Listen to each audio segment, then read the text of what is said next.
Bonsoir à tous. Comme promis, je vous fais ce petit bilan de l'association que j'ai tardé un peu à faire, mais tant de choses sont engagées que vous le savez tout autant que moi, c'est énormément de travail administratif. Voilà, donc plus mon souhait et mon désir profond de reprendre tout ce qui était musical et artistique, mais je m'y attelle, je m'y attelle. Voilà, donc l'association existe depuis le mois de juin officiellement 2021. Cette association est née pendant le confinement, une crise évidemment culturelle qu'on a tous subie et qui avait pour objectif initialement d'alerter les gouvernements sur la situation des artistes jazz en France et donc leur difficulté croissante de pouvoir être produits, soutenus au cœur d'une industrie musicale premièrement très très vigilante sur l'ensemble de ses prises et de sa diffusion, télévision publique, radio publique, radio territoriale, les labels qui commencent à s'implanter sur les territoires. Vous voyez, il y a toute une infrastructure toile d'araignée qui s'est mise en place et qui rafle les fonds publics, ce qui est quand même quelque chose d'assez honteux, dans le sens où ces productions privées ont déjà leurs propres fonds et leur propre économie, et que je trouve ça très choquant qu'elles viennent en plus manger les dernières miettes qu'il restait sur les territoires et sur la politique culturelle des territoires. C'est pas nouveau, hein, quand on programme des artistes qui sont chez Universal et qu'on les paye 35 000 € pour un concert, inévitablement ça fait quand même des trous dans les caisses des budgets publics territoriaux, et que voilà, c'est pas quelque chose qui fait partie d'une découverte. Donc voilà, donc ça c'est mon petit mot de ma petite polémique. Je vais reprendre chronologiquement. 2021, donc création de l'association avec le dépôt des statuts donc à la préfecture le 21 juin. Et puis avec une première action qui a été menée, qui était Pierre en Lumière, avec la venue de 3 groupes soutenus financièrement par un producteur privé, qui est Monsieur Benoît Artufel, de Scène Libre. Donc voilà, donc il y a 3 groupes. Quadriphonie, qui a été une création totale, avec François Jeannot, Jean-Baptiste Laya, Manu Grémont-Pré et Sangoma Everett. Un deuxième groupe, Olivier Cahour et Déborah Tanguy. Et puis un troisième groupe, le MLB Trio, Louis Moutin, Christophe Laborde et Emmanuel Bex. Voilà, donc là, j'ai envie de dire, rien à dire de plus que ça s'est terminé avec une rangée de policiers qui a voulu nous faire sortir de l'église alors qu'on avait une autorisation jusqu'à midi, qui a été la signature finalement du positionnement des élus locaux, puisque cette police et ces gendarmes ne se déplacent pas autrement que sur demande du préfet, ce qui n'était pas le cas. Et donc c'était, si c'est pas le préfet, c'est un élu. Donc on n'a jamais eu le fameux de l'histoire, puisqu'évidemment les lâches envoient les gendarmes et la police, mais n'assument pas le fait de l'avoir fait et pourquoi ils l'ont fait. Voilà, donc bon, c'était un peu une surprise, très étrange, mais au moins il y a plus de 65 personnes qui étaient dans le public, de tous âges, qui ont été témoins de cette scène complètement, alors on pourrait dire ubuesque, surnaturelle, surréaliste, je ne sais pas, mais en tout cas c'est ce qu'on a vécu. Année 2022, on a Omicron, malgré tout on va se lancer sur une résidence donc pour la poursuite du Quadriphony Quartet qui avait été programmée donc sur cet événement de septembre, et donc une résidence d'une semaine dans la salle de Goderville, qui est une petite commune de 3000 habitants, très proche de Fécamp, et très très engagée sur son action culturelle, vraiment exceptionnelle, un directeur Arnaud Lecros exemplaire vraiment d'accueil, et la chance de travailler avec un régisseur général qui vraiment est formidable et qui nous a mis tout son matériel à disposition, qui est Dominique Duhaillon, et que je remercie encore fortement pour ce qu'il a fait et pour être et avoir accepté d'être notre régisseur général, c'est-à-dire qu'à chaque fois qu'on aura des événements et qu'on aura besoin de lui, il est là pour tout, pour coordonner, pour nous prêter son matériel. C'est un photographe, voilà, il a vraiment énormément de compétences et vraiment on a beaucoup de chance d'avoir une personne aussi engagée à nos côtés. Donc ça c'était au mois de février. Ensuite un deuxième engagement qui était la création d'un local. Je ne vous rappelle pas du tout pourquoi originellement il était fait, parce que je ne vais pas rentrer dans un sujet qui est encore pour moi très très douloureux. Je vais simplement vous dire ce qu'il en est devenu de ce projet. Et donc ce projet, c'est un local à vocation culturelle qui sera polyvalent et destiné tout autant à des concerts qu'à accueillir des expositions d'art plastique, des pièces de théâtre et également pouvoir effectuer des enregistrements, donc studio d'enregistrement, accueil d'artistes en difficulté, puisqu'il y aura un lieu d'hébergement qui sera vraiment destiné à des artistes dans des grandes détresses financières. Voilà, ici il y aura un lieu de solidarité qui est déjà en place et où certains élus soutiennent cette idée. Voilà, et ce sera donc le premier centre du jazz en France qui nous permettra tout simplement de protéger des archives, de regrouper des documents que les uns et les autres veulent nous transmettre, des lettres, des courriers, des échanges avec les musiciens. Voilà, l'histoire du jazz aura sa maison du jazz. Le but, c'est d'en créer une par région. Voilà, donc la Normandie sera donc la première région pour un département et une région qui aura pu voir les bateaux américains débarquer sur ces plages, dont mon grand-père d'ailleurs était traducteur et moi né un 6 juin. Je pense que l'histoire se terminera là et c'est vraiment mon objectif que de le finaliser. Si je crois dans des signes, je crois, comme dirait Claude Nougaro. Et donc voilà, donc on a vraiment décidé de mettre en place ce local et puis de l'intituler le centre Bessie Smith. C'est mon choix, voilà, qui n'a pas été concerté, je l'avoue, mais c'est mon choix parce que c'est une femme qui a créé vraiment tout un mouvement derrière elle et tout un système derrière elle et qui a été vraiment à l'origine d'énormément de choses en matière de production. Voilà, donc je le fais dans cette idée. Évidemment, j'adore Bessie Smith, évidemment. Mais là, j'aurais pas pu choisir tous les musiciens. Et puis, c'est une femme, donc petit clin d'œil. Il est là, à toutes mes collègues musiciennes de jazz qu'on va défendre. Et parce que je viens d'intégrer aussi un groupe new-yorkais qui s'intitule Women in Jazz. Et Laurie Dainis, je vous remercie ce soir de m'avoir intégré au milieu de ces 1000 femmes du jazz. C'est vraiment pour moi quelque chose de très touchant. Deuxième engagement de l'année, on a dit ce lieu qui s'appellera donc le Passage des Champs aux Arts, Champs chez CHAMPS. Et oui, on est dans les campagnes, donc on le revendique. Le troisième projet, c'est Transart. Transart qui est un projet transverse, absolument atypique.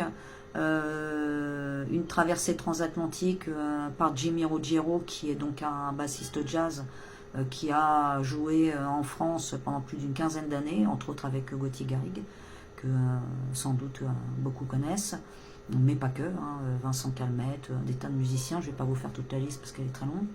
Et puis originaire donc du sud-ouest, le jazz en Occitanie, voilà, donc où il y a quand même un réseau assez développé. Et puis donc d'une rencontre entre Jimmy Ruggiero et d'une rencontre avec moi-même, qui avait composé pendant le confinement plus de 28 arrangements frénétiquement sans doute pour orchestre symphonique, quatuor de saxophone et rythmique jazz, voilà, sur le modèle de mes maîtres et de mon maître et de mon mentor que j'admire profondément, qui est Lionel Belmondo, et évidemment son frère, puisqu'ils sont, c'est des binômes incontournables sur ces albums orchestré. Et donc voilà, je les remercie, ils ont été là toute ma vie. Hein. Je pense que le premier concert vraiment de jazz où j'ai pris conscience de tout ce qui se passait, j'avais 17 ans, certains l'ont lu, mais vraiment, je le dis, leur sensibilité m'a profondément touchée. Et ils ne m'ont jamais lâché, quels que soient les moments périlleux de mon existence, quels que soient mes drames, quelles que soient mes fragilités, quelles que soient mes atypies. Je pense qu'ils ont toujours cru en moi et ça a été sans aucun doute ma force française pour pouvoir avancer. Voilà. Donc Transart, troisième projet. Et puis nous arrivons donc sur l'année 2023. Transart se poursuit, bien sûr. La création d'un orchestre. Donc là, le choix est de faire cet orchestre avec le conservatoire Arthur Honegger du Havre. Éric Jacot est notre interlocuteur. Donc nous allons essayer de construire ce projet pour que les étudiants du Havre puissent à leur tour prétendre à pouvoir envisager des projets conjoints avec la présence de musiciens professionnels à leur côté en tant que tuteurs au niveau des pupitres, et puis un lien évidemment avec New York, qui est une ville qui m'a accueilli pendant ma formation, et où j'ai pu avoir la chance, contrairement à la France, de jouer chaque jour, accueilli par Barry Harris, où j'ai rencontré Clovis Nicolas, qui désormais, c'était quand même il y a 30 ans, 25 ans, entre 25 et 30 ans, je ne sais plus exactement, le temps passe. Et donc voilà, un Clovis Nicolas et Richard Clements, évidemment, qui est mon mentor avec Barry américain. Donc en France, c'était les Belmondo et à New York, c'était Barry et Ritchie. Voilà, exceptionnel, mais en même temps, la rencontre avec des tas de musiciens, Tootie Heath, Jimmy Heath, Clark Terry, Buster Williams, Larry Willis,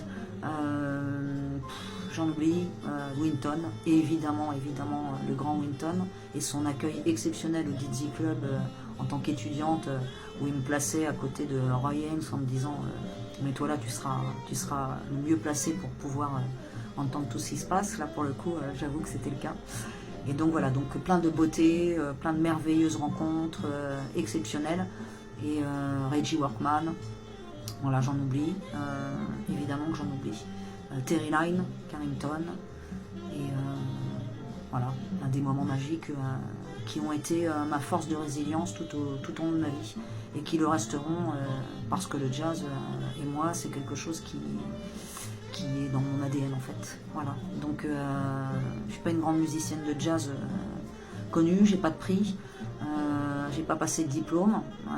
Pourquoi j'ai eu un parcours atypique? Parce que je ne suis pas une personne neurotypique, je suis une autiste, et donc je le revendique. Donc j'ai eu certaines difficultés à rentrer dans les cadres, les formats, les règles, et aussi à intégrer les éléments que beaucoup de mes collègues intégraient en tant qu'étudiants très facilement. Moi, c'était pas du tout comme ça que mon cerveau fonctionnait. Mon cerveau fonctionnait par mémoire des sons et mémoire de ce que je pouvais découvrir par exemple dans les clubs grâce à Michel Graillet quand je le regardais jouer, ou les heures que j'ai passées à écouter Michel ou Alain Jean-Marie, ou à écouter tout le monde, puisque ça a été le cas, où chaque soir j'étais entre le Duc des Lombards, le Sunset, le New Morning, partout où ça jouait, j'allais écouter tout le monde. Donc certains me connaissent, d'autres moins. Maintenant certains me connaissent du réseau, certains me connaissent de l'association. J'ai moins de connaissances avec des femmes, serait-ce parce qu'il y en a moins ou parce qu'elles sont moins représentées? Tiens, c'est une question que je me pose. Et donc voilà, donc tout ça c'est quand même merveilleux. Et la dernière action donc, de l'année 2023, c'est la création des réseaux, donc je viens de vous le dire, avec New York, Casablanca, avec une rencontre dont je vous parlerai dans l'avenir, et qui est en train de se construire. Donc ça, ce sera des annonces qui seront officielles quand les choses seront plus en place et plus installées. Voilà, et que j'aurai plus de visibilité sur cette projection. En tout cas, tout cela se construit. J'espère qu'il y en aura ailleurs. J'ai des contacts avec un musicien formidable, Karol Lubrowski, qui est un violoniste polonais. des contacts avec un gros réseau italien, donc là aussi les choses vont se mettre en place tout doucement. Paris ne s'est pas fait en un jour et Culture Jazz ne le fera pas non plus. Déjà en 1 an et demi, je pense qu'on a déjà développé énormément d'actions. Et j'ai travaillé énormément pour être au service de chacun. Je ne m'enrichis pas personnellement. Non, non, non, contrairement à ce que certains ont dit, je reste extrêmement précaire. Et j'espère votre compréhension et votre engagement par une adhésion. Car je le rappelle, en adhérant à l'association Culture Jazz, c'est pas des fonds en définitive que je recherche, même si ça m'aidera à soutenir évidemment les actions ou l'embauche des musiciens. C'est surtout le nombre de personnes adhérentes nous permettra de basculer dans l'intérêt public, c'est-à-dire qu'à 200 adhérents, nous basculons dans l'intérêt public et donc nous pourrons être beaucoup plus entendus. Plus nombreux nous serons et plus entendus nous serons. Voilà, je tiens à dire que donc, notre président d'honneur d'association est François Jeannot. C'est un honneur, président d'honneur, c'est un honneur. Donc voilà, que je remercie du plus profond de mon cœur et que j'aime énormément de sa bienveillance, de sa gentillesse, de sa musique, de ce qu'il me transmet. Merci François et de ton humour, bien sûr, dont j'ai hérité puisque c'est une transmission directe. Voilà, nos parrains. Alors nos parrains, donc tout ça vous pouvez le voir bien sûr sur le site. Nos parrains, c'est Lionel et Stéphane Belmondo. C'est Richard Clements à New York. Désormais, c'est Clovis Nicolas qui fait donc partie de ce réseau. Et j'espère, donc là c'est une annonce que je fais aux femmes, j'espère solliciter Ramona Horvat pour qu'elle fasse partie de ce groupe et qu'on puisse voir des femmes. Donc j'ai pensé à plusieurs, à Ella Rapson, j'ai pensé voilà, je ne vais pas vous dire tout ce soir, il faut bien que je garde quelques surprises puisque régulièrement je vous ferai des petits topos vidéo. C'est plus rapide pour vous, je vois que vous êtes des flemmards de la lecture, donc mes grandes lettres et mes grands courriers et mes gros rapports, j'ai pas le sentiment que vous les ayez tous eus parce que tellement me disent mais j'ai pas compris ce que tu fais. Donc là au moins ce sera plus clair, ce sera visible, audible et la projection peut-être sera plus évidente pour vous tous. Je voudrais juste revenir sur le projet donc phare que nous soutenons à l'heure actuelle, qui est le projet Transart, cette traversée transatlantique. Je voulais remercier Jimmy Ruggiero pour cet engagement, puisque c'est un engagement qui est quand même, je pense que vous n'êtes pas sans savoir les dangers de la mer et de tout ce que cela comporte. Et ce projet va porter notre lutte contre toutes les formes de discrimination et de violence.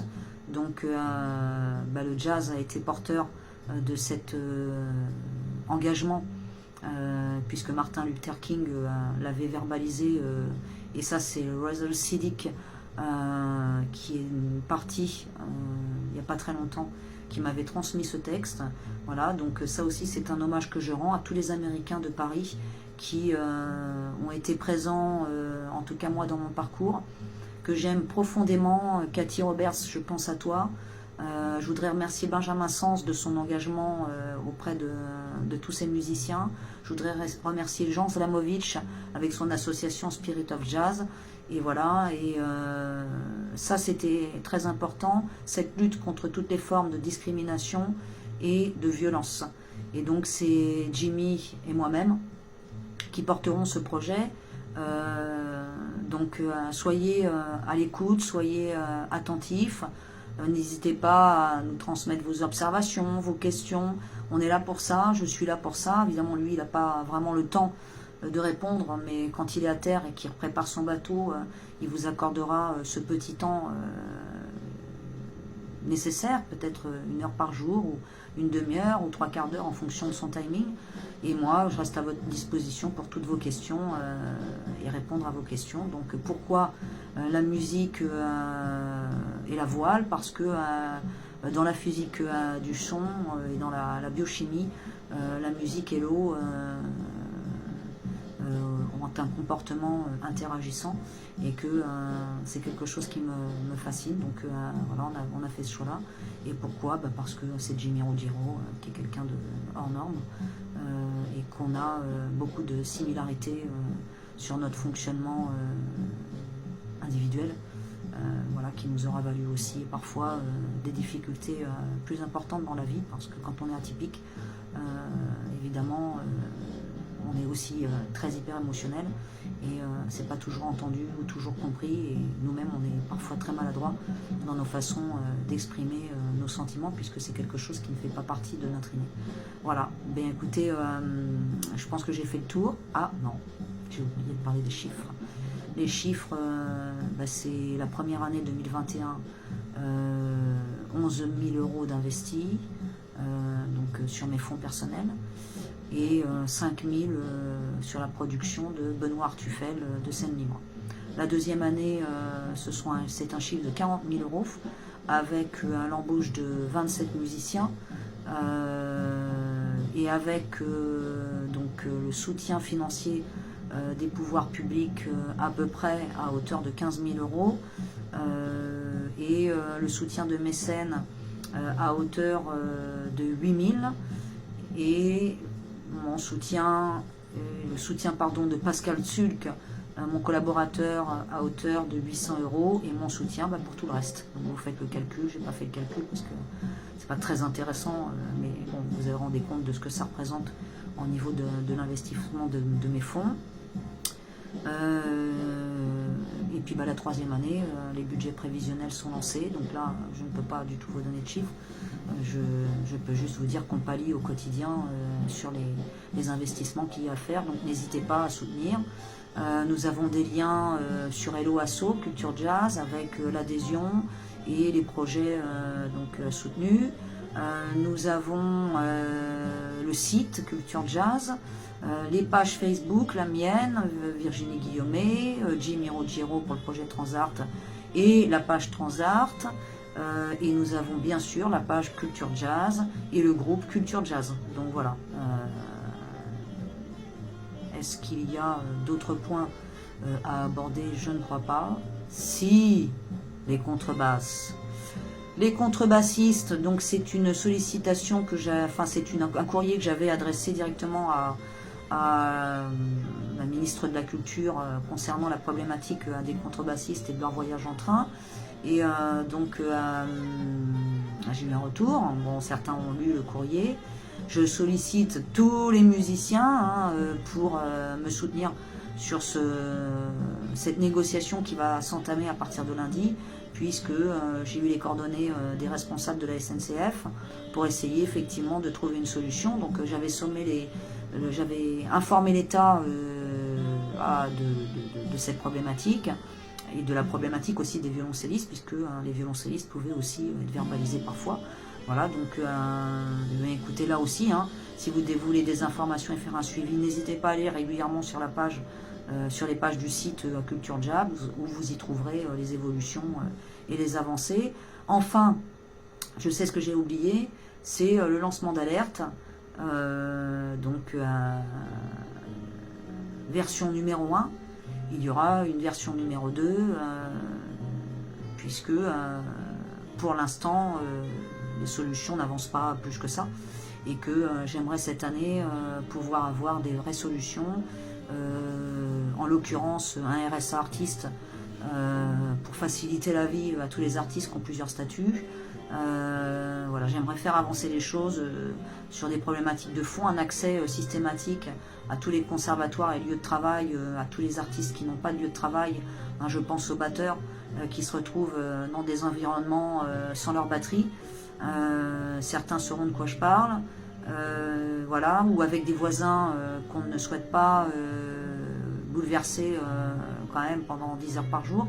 Donc il serait juste que nous ayons accès à ce lieu public, ou ces lieux publics qui sont les écoles de musique, ou ne serait-ce qu'un local mis à disposition dans chaque commune, dans chaque ville, dans chaque endroit. Il y a toujours des lieux publics qui ne servent à rien. Par exemple, moi ici, il y a une mairie, qui a été rénové à hauteur de 450 000 € et qui a un tout petit bureau de poste. Hormis ça, il n'y a jamais rien ni personne. Et pourtant, on m'a refusé la possibilité d'y poser mon piano. Ben, le résultat, c'est qu'il est dans un garage en train de mourir. Voilà, donc je remercie bien sûr les pouvoirs publics de leur bienveillance et de leur gentillesse sur cette décision. Hein, et j'espère malgré tout que toutes les alertes qui ont été lancées auprès de toutes les institutions publiques qui vont du président de l'Association des maires de France au président des petites communes de France, M. Christophe Bouillon, qui ne m'a toujours pas accordé de rendez-vous sur ce mandat, ou bien tous les parlementaires qui ont été sollicités, dont aucun, à part M. Gérard Le Seul, qui est mon parlementaire de secteur, n'ont répondu, hein, aucun n'a répondu, aucun chef de groupe. Donc là, c'est vraiment tous les partis qui sont concernés. Les sénateurs, je ne les ai pas sollicités parce qu'ils avaient déjà fait un travail de fond formidable de 360 pages. Donc pour eux, la mission est accomplie, j'ai envie de dire. Aujourd'hui, il faut qu'on avance. Et donc avancer, je le répète, c'est avancer tous ensemble. La guerre des égos, la guerre des subventions, d'être dans les petits papiers des DRAC, de faire agir ces influences dont certains font alors qu'ils sont des privés, et de privatiser la culture en donnant le sentiment qu'en définitive rien ne se passe ailleurs qu'à Paris et que dans 3 clubs de jazz. Je pense que c'est pas le cas en fait, hein, et enfin on a une existence sur tout le territoire, partout, et nous ce qu'on demande juste c'est que tout cela soit relié et que la gestion des musiques actuelles mette un vrai coup de poing sur la table. Oh, c'est violent, pour enfin se dire qu'il serait temps que le jazz ne perçoive pas seulement 2% des budgets publics sur les territoires. Voilà, bah, écoutez, je vous remercie avec mes petites phrases humoristiques. Je vous remercie de votre écoute, je vous remercie de votre attention et j'espère un maximum de soutien.